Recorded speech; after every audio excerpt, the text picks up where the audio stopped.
जब भी तू मेरे राह विचों चलदी या నిఖిల్ కావ్య కలవాలి, వాళ్ళిద్దరూ కలిసి పాత రోజుల్లాగే స్టార్ మాలో ప్రాజెక్ట్ చేయాలి అనుకుని ఎంతో మంది, ముఖ్యంగా చెప్పాలంటే వేలల్లో అభిమానులు కోరుకుంటున్నారు.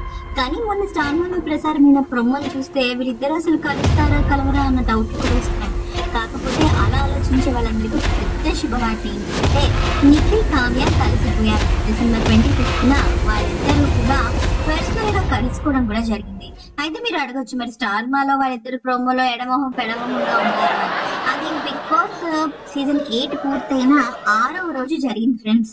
అంటే అప్పటికి నిఖిల్ నుంచి కావ్య, కావ్య నుంచి నిఖిల్ కి సరైన కమ్యూనికేషన్ జరగలేదు.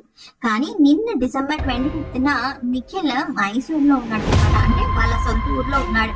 ఆ సమయంలో తను కామన్ ఫ్రెండ్, అంటే కావ్య కూడా కన్నడం అమ్మాయే, నిఖిల్ కూడా కన్నడం అబ్బాయి. ఓకే, అంటే వాళ్ళిద్దరు కర్ణాటకలో సెటిల్ అయ్యారు కదా. వాళ్ళిద్దరికి కామన్ ఫ్రెండ్స్ చాలా మంది ఉన్నారు. ఎందుకంటే 7 ఏళ్ల ఫ్రెండ్షిప్, ఇద్దరికి కామన్ బెస్ట్ ఫ్రెండ్ ఉండడం. తను ఎప్పటి నుంచో, అంటే దాదాపుగా నిఖిల్ బిగ్ బాస్ హౌస్ కి వెళ్ళినప్పటి నుంచి కూడా నిఖిల్ కావ్యాన్ని కలపడం కోసం చాలా ప్రయత్నిస్తున్నా. నిన్న ఎట్ లాస్ట్ కలవడం జరిగిందంట. అయితే వాళ్ళిద్దరూ కలిసి కూర్చుని చాలా సేపు మాట్లాడుకోవడము, వాళ్ళిద్దరు మళ్ళీ తిరిగి స్టార్ మాలో ప్రాజెక్ట్స్ చేస్తున్నారు అన్న వార్త కూడా వినిపించింది అనమాట. ఇక దాంతో పాటుగా నిన్న బిగ్ బాస్ సీజన్ 8 వాళ్ళు, అలాగే మిగతా ఫ్రెండ్స్ వాళ్ళందరూ కలుసుకున్నారు. విష్ణు, యష్మి, పృథ్వీ వీళ్ళందరూ కూడా కలుసుకున్నారు అనమాట. అయితే దానికి నిఖిల్ రాలేదనమాట. నిఖిల్ ఫ్యామిలీ టైం ని ఎంజాయ్ చేసుకున్నాడు.